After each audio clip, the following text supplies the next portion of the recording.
Welcome into the Lions247 Podcast. You've got Tyler Calvaruso and myself, Tyler Donahue, with you to start this episode. It's going to be a pretty quick episode. You may notice it's a bonus episode coming to you one day after an hour-long Monday show in which we broke down the latest in recruiting for Penn State, at least the latest at that point, Tyler, because 3 commitments during the weekend. Big deal for the 2025 class, but we've got news to address for that 2025 class yet again. And the 2026 class adds a second commitment. It's a big one at the quarterback. Both top 247 pickups. Troy Huhn at quarterback for the 2026 class. That announcement came through earlier here on Tuesday. We're recording in the aftermath of that. And then Max Granville, top 247 edge rusher that we discussed quite a bit on this podcast lately, out of Texas, ultimately picks Penn State. And Tyler, we can go a lot of different directions, but to me, when we're talking recruiting and a quarterback's involved, we probably should begin there. And so we'll work our way back in terms of this timeline. Troy Huhn announced there is a ton, and I mean a ton of coverage at Lions247.com. Tyler's got a story up about Danny O'Brien's role in this, the quarterback's coach. We've got Tom Loy weighing in on how this quarterback wants to help Penn State build a really strong 2026 class, what his motivating factors are with James Franklin and the staff. We've got a scouting report from Greg Biggins, who covers recruiting out in California.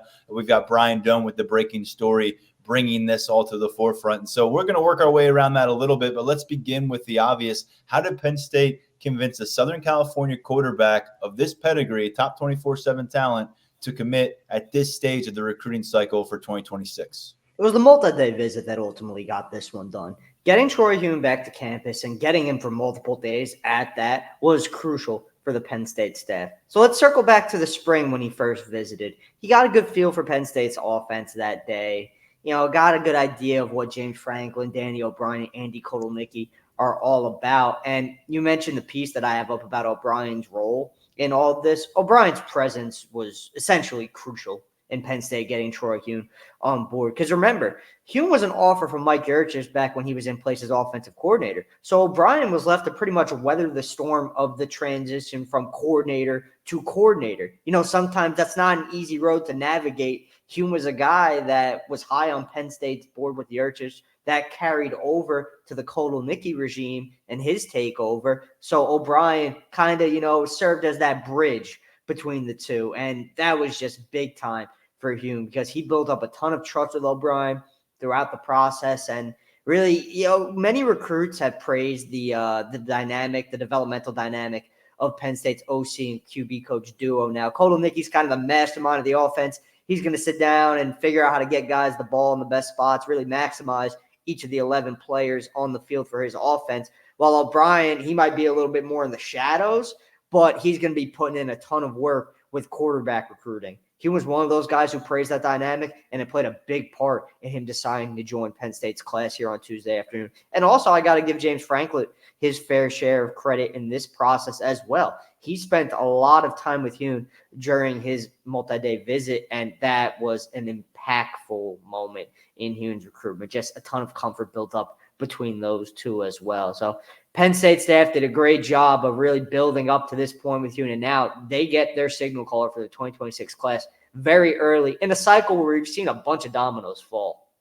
And let's remember, this is the first time that Kotelnicki and O'Brien collaborate for a quarterback commitment. They share one right now in Beckham Kritza, but he joined that 2025 class well before Andy Kotelnicki was brought in from Kansas. So he inherited that pledge in the previous class. This is interesting because Troy Huhn, I mean, you can go in a lot of different directions here that a visit can make that large of an impact, but we've seen it before. I mean, it just happened fairly recently with Dixon out in Southern California, top 100 cornerback making the trip out here. I'm looking at some of Brian Doan's commentary and from his article, and one thing that Troy Huhn continued to kind of go at was saying that relationship with the staff is through the roof. And you talked about James Franklin popping in and playing his role. Something that Franklin talks to us a lot about on and off the record is about their collaborative effort as a recruiting team. They don't really do assignment recruiting.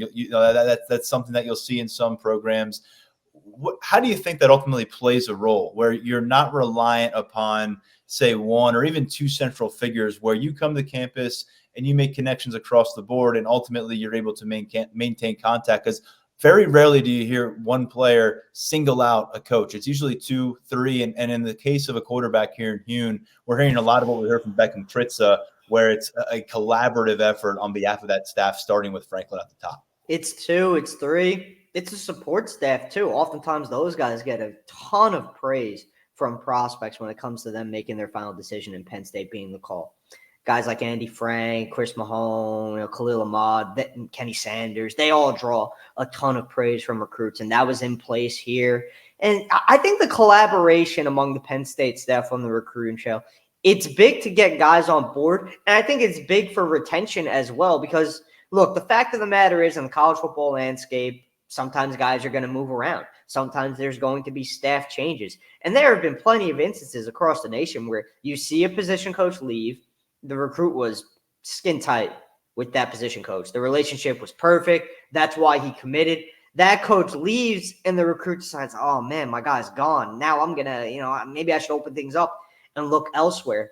I think you see that happen less at Penn State because that collaborative process is in place. You're not just locked in with your position coach. You're not just tight with James Franklin as head coach or a coordinator. You're tight with multiple people on the staff. So if one happens to decide to go elsewhere and continue their career on a different staff or pursue a different opportunity, you still have good relationships in place at Penn State. You still have people you can trust. You still have people you can fall back on throughout your career and throughout your development. So I think when it comes to Penn State, especially expanding its national recruiting footprint and going to the West Coast and getting a Darius Dixon and now getting a Troy Huhn, that collaborative process, I think, rings even more valuable for the Nittany Lions.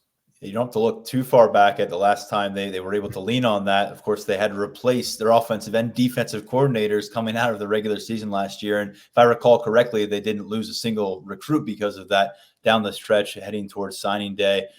Tyler, we're looking at the prospect profile here. There's a lot to like with Troy Huhn, 6'4", over 200 pounds right now as a rising junior, down in that hotbed of Southern California, Mission Hills High School in San Marcos. He's the number 12 quarterback overall in 247 sports rankings for the 2026 cycle, number 168, regardless of position. You look at the industry consensus on Hune, he's actually a little bit higher, number 10 quarterback nationally, number 108 nationally. What do you think this kind of sends from a perception standpoint as we're getting into this Big Ten expansion? We're all wondering how that's going to work out. You've got NIL battles going on all across the recruiting spectrum as well. For Penn State to go out and grab a player at this particular position from this particular area with that kind of recruiting cachet, what did Penn State just do in terms of getting the signal out there at a national level? I think it's a statement get. Also, one thing, I was thinking about this earlier, and I actually had a conversation about this earlier in the day on the radio. If you look at 2026 quarterback recruiting specifically, there's really a national flavor to it this cycle. A lot of the top guys are going to school way outside of their region and where they are from. And a lot of that has to do with, frankly, just guys being in the pursuit of the best developmental situation for them. It's all well and good if you get the opportunity to stay home and play close to home. And if that opportunity presents itself and you want to take it, that's great. But these guys, they want to go where they can be the best possible passers that they can be and work with the best coach they feel fits their developmental needs and their skill set. So I think that's why you've seen a lot of guys like Hune decide to look outside of their traditional region that they might look within and commit to a program like Penn State. For Penn State, it's a big get. Not only do you get your 2026 quarterback on board early, you get a potential leader in your 2026 recruiting class on board early to pair with Messiah Mickens, who is pretty hyped up about this get for the Nittany Lions. It's a statement win across the board for Penn State, especially in this new realigned Big Ten.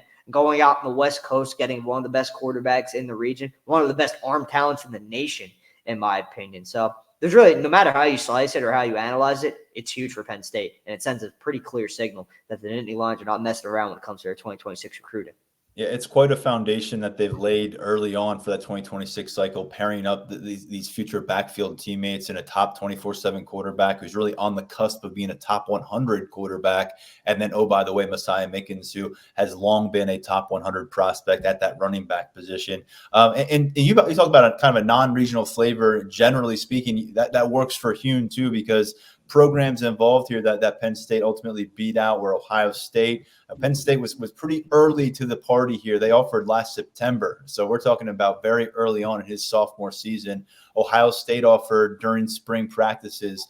Auburn made a push during the spring as well. So there were some other teams involved here, but it's a quarterback that Ohio State had a chance to host after they offered. And so what kind of a dynamic do you think that is for this whole conversation? Because I think the people have been a little maybe distressed during the recent recruiting pickups where Penn State's grabbing a lot of players who aren't necessarily getting opportunities to go to the Ohio States, Michigans of the world, and where you're going toe-to-toe in some of those battles, those guys are heading elsewhere.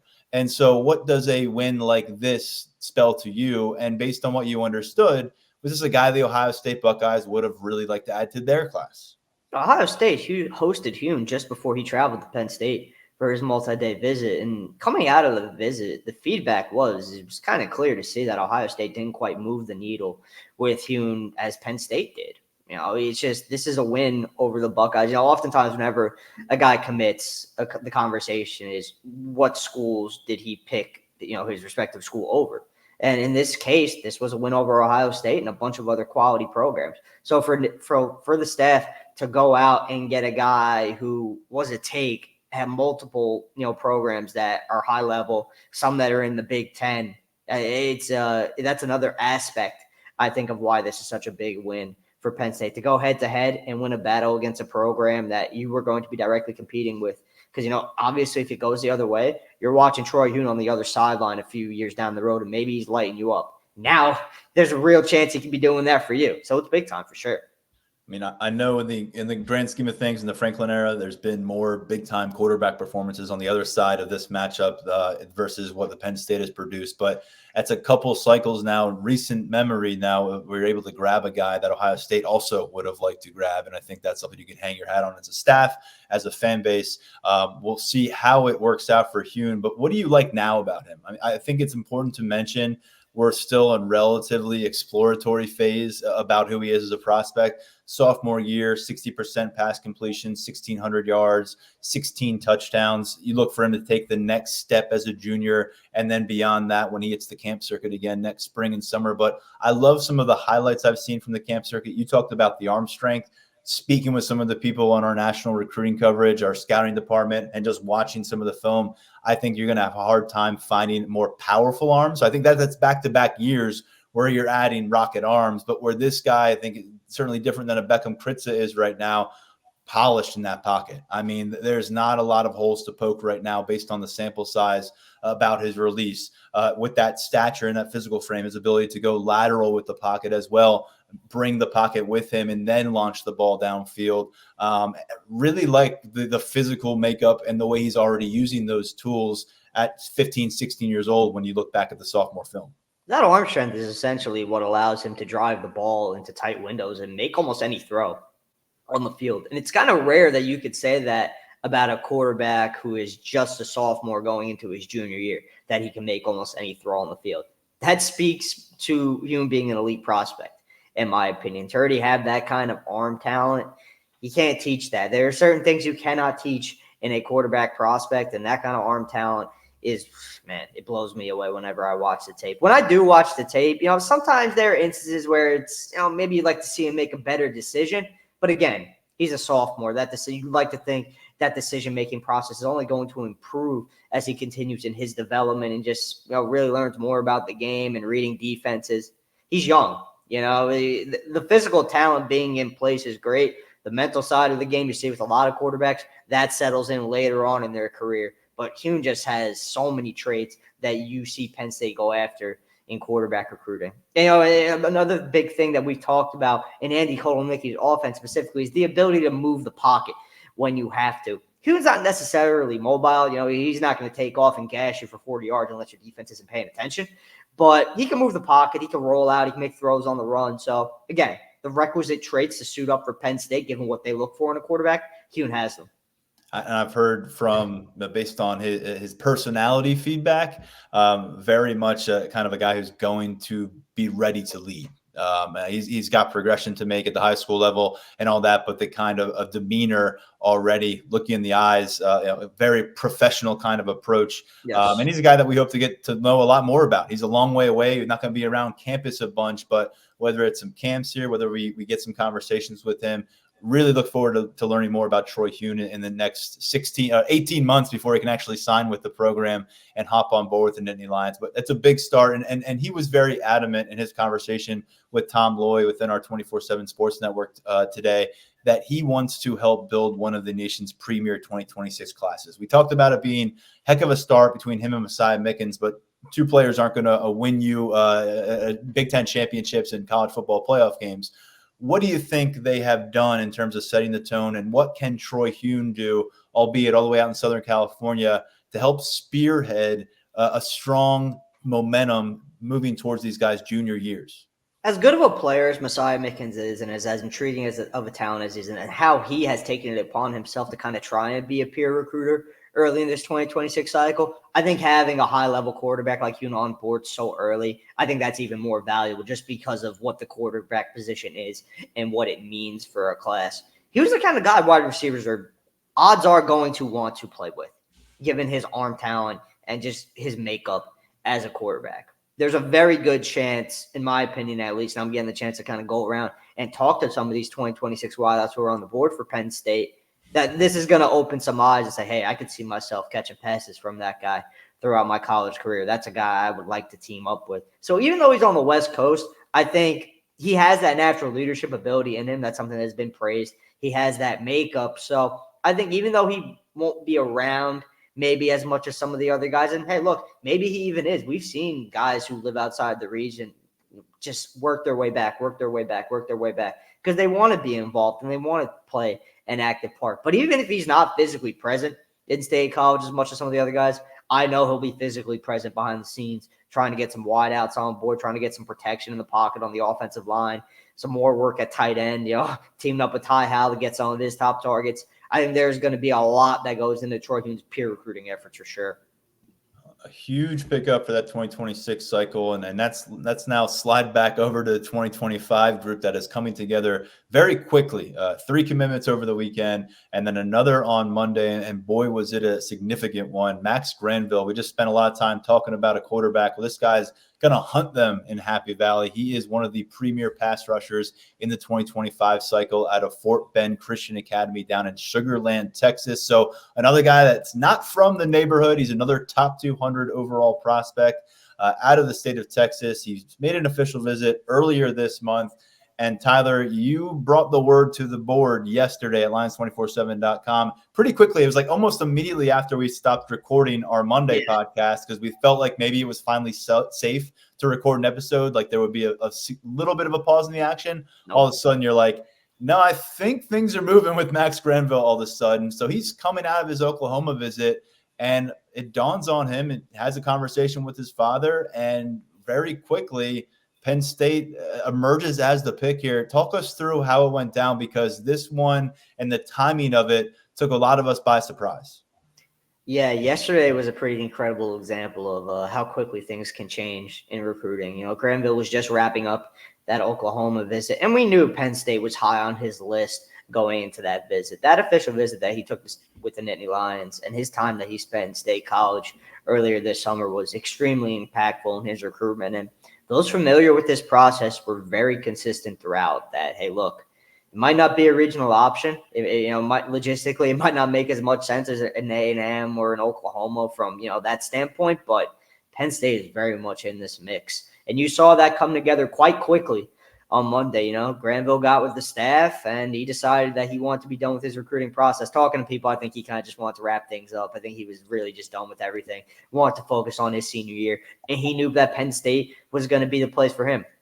For me, this is Deion Barnes' biggest recruiting win since he took over as the defensive line coach. Once he has ascended into that on-field role, he's had some big wins on the trail, no doubt about it.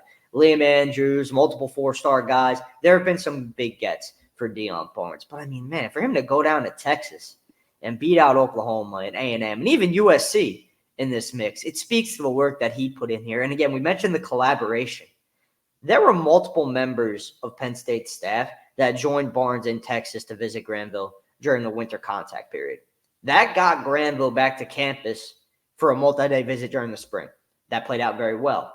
Then Tom Allen pays him a visit at his high school during the spring contact period. And that was another really important visit because the center of the conversation was scheme fit and learning the ins and outs of what exactly Granville would be doing in Penn State's defense. It's a new system, and Penn State, the way that they use their edges is essentially exactly what he was looking for.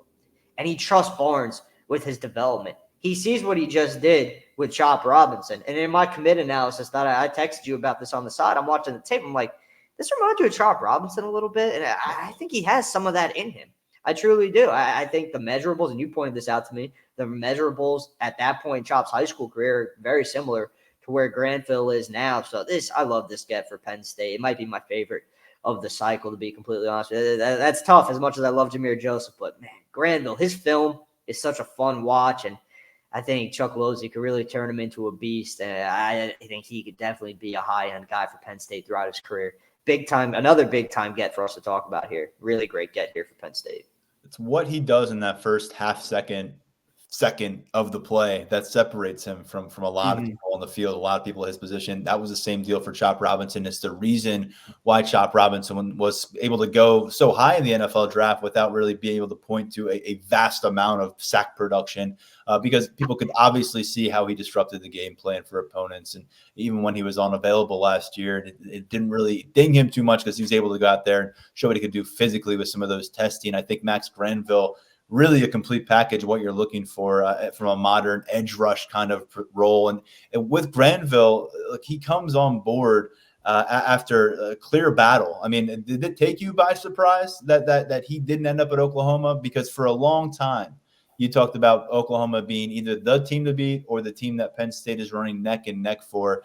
When he came out of his official visit and still had Norman on his itinerary, did you think that Penn State was going to be able to have the staying power, or were they going to be overcome by the Sooners? I know this is hindsight being 2020, but I'm trying to gauge just how genuine your reaction was yesterday.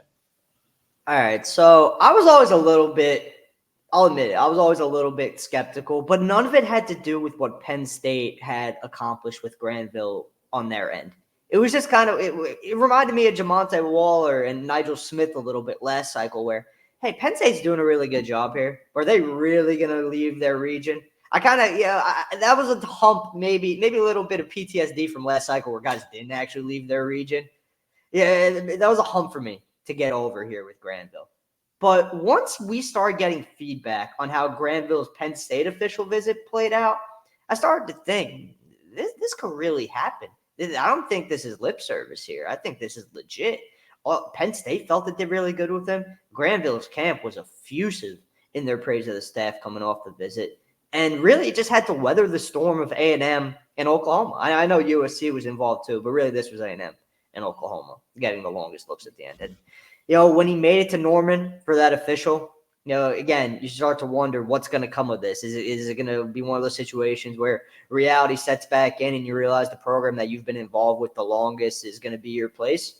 That wound up not being the case. Penn State had the staying power in the end, and they got this one done. So I wasn't surprised because of Penn State and its involvement in this recruitment and how it fared with Granville. It was just one of those things where it took me a long time to get over that notion that he'd actually leave the Midwest. Yeah, not far from Houston. That's where you'll find Sugarland. And now Max Granville will be making the move in 2025 to Happy Valley. You like the production that he has put on. By the way, this is just extraordinary film. If you just like watching, it's great. If you like watching a wrecking ball on defense just dominate the high school level, turn on some Max Granville film. We've got the highlights over at Lions247. But just to give you kind of the synopsis of what he has done the last couple of years, 32 total sacks the last two seasons combined. I believe his total was also 44 tackles for loss over that span. So he has lived in opposing backfields, and he has been a guy that even when targeted for, he had 20 and a half sacks as a sophomore. And even when he became a central figure in the blueprint of opposing offensive game plans leading up to these Friday nights, he was still able to wreak havoc with 12 sacks, almost 20 tackles for loss as a junior. And you like the bloodlines here as well. His dad was a linebacker and a team captain for Duke, Billy Granville. He played several seasons in the NFL. His mother, Gretchen, Division I volleyball player at NC State. He's got an older brother, Zion, who's a junior linebacker at the FCS level with Illinois State. So he comes from a family that maintains a high level of athletic standards. And with Granville breaking down the player here, he could be one of 3 edge rushers that we're dealing with right now in the 2025 cycle here, Tyler, which is kind of what you'd anticipate. Last year in the 2024 class, Jalen Harvey's the only guy that ends up at the defensive end position, and he's a larger defensive end. And now you've got a few different body types potentially to work with here. One in Max Granville, who I think when people start to see pictures of this kid and maybe see some video of him, he's pretty physically ready for what he's going to encounter at the Power 4 level in 2025. And he seems like a kind of talent who could come to town and really compete right away. Then you've got Deshaun Burnett, who we saw in the 7-on-7 circuit playing linebacker, where we expect to see him for his high school squad out there in Amani Christian for Pittsburgh. And we see him at wide receiver running routes. But, man, you see that body type for Burnett. You start to break it down and project it. You really feel like you see a defensive end. And then Cortez Harris, who's on the lighter side right now, but one of those build-them-up type edge rusher prospects, is one of those guys who jumped on board during the weekend. So do I have it right? Are we probably projecting 3 defensive ends in this class right now, with the caveat that Burnett supplies some versatility in the front 7 and whatever Tom Allen and Deion Barnes seem to dictate once they get him in their possession? Yeah, 3 is a good number. I think kind of trying to work on our end to see what the plan exactly is on the edge moving forward. Because a guy like Jaden Woods, who Penn State would have welcomed into its class if you wanted to get on board following his official visit, he's still in play. He's coming off an official visit to Tennessee. So we're going to kind of get a better idea of how exactly the board is formulating at this point. Cedric Works is still out there. I think he's going to wind up at Kentucky. I think that one will go for the Wildcats. But 3 is a good number. It's a number that has come up throughout the cycle, even before any of this started popping off. So I think that if that's what the trio winds up being, it'd be a solid group for Deion Barnes. With Granville as your headliner, I'll tell you what, you really can't go wrong. What makes him unique at this position, not just among this group, but among this class overall? Why, based on what you have heard, based on what you have seen? I know I gave some anecdotes from his past, and I gave a little bit of intel on his statistical production. But why do you think he was the guy at the top of the board at what has become such an important position in the game of football, the edge rusher? He's so twitched up in the bend and the overall athleticism that he has. And you mentioned his frame. He's already quite physically advanced. You put that guy in Penn State strength and conditioning program, you let Chuck Losey go to work on him. We've seen some pretty magnificent work from Losey, and I think Granville's definitely a candidate to fall into that category at some point. He might not be, the traditional edge rusher size, but again, the twitch, the athleticism, the bend, his strength. There's so much to like here, and there's so much that the Penn State staff centered in on early when evaluating his tape.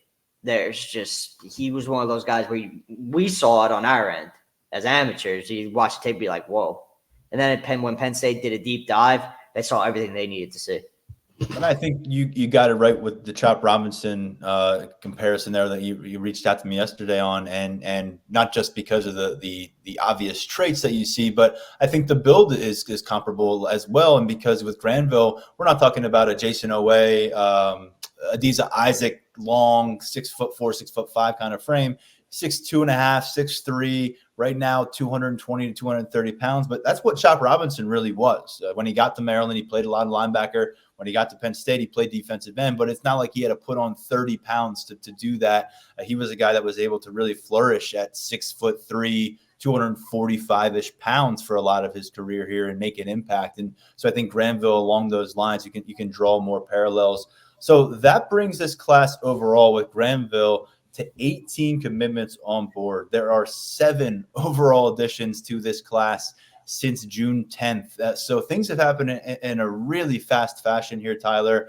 Bring us up to speed, though, on one of the guys who is still out there trying to make his decision, Jaylen Blair. He's been one of the top of the board safeties that we've discussed for what feels like probably a year at least now with the 2025 cycle. And you had a chance to catch up with him, I think, in the last 24 hours or so. There's a story at Lions247. But what do we need to know about where things are moving with him? Yeah, I got the chance to catch up with Jaylen Blair last night, and his commitment date's looming. He's one of those guys who's just he's been awesome to cover throughout the cycle. High-end talent, great kid. So it's been a lot of fun covering him. He's really getting down to the nitty-gritty of his recruitment, and Penn State got the last shot at him. And leading into the visit, felt like Notre Dame definitely on top. Michigan made a really strong run during its official visit with Blair as well, but I liked the Notre Dame going into that visit. Before I caught up with Blair, I hadn't been hearing anything indicating that Notre Dame still wasn't at that top spot. And Michigan was still, coming up in conversation as well. But the consensus that I was kind of gathering was Notre Dame looking good. I think Blair had a really good Penn State official visit, and I actually think they gave him something really to think about here. Because if you look back to the spring and even last summer, Penn State was sky high on Blair's list because of the relationship with Anthony Poindexter. And he hadn't been to campus in a little bit leading up to his official visit with the Nittany Lions. He got back around Poindexter. His father has a great relationship with Poindexter as well. And it was kind of a much-needed refresher of what Dex can do for him if he were to suit up for Penn State, what he could do for him in his development. And I think Penn State made a point to Blair that, look, we've got a ton of bigger-bodied safeties in this room. You would fit perfectly. And not only would you fit, we know how to coach you based on your skill set. We know what to do with the safety of your size. That was a message that came from not only the staff, but Dakari Nelson, who hosted Blair for his official.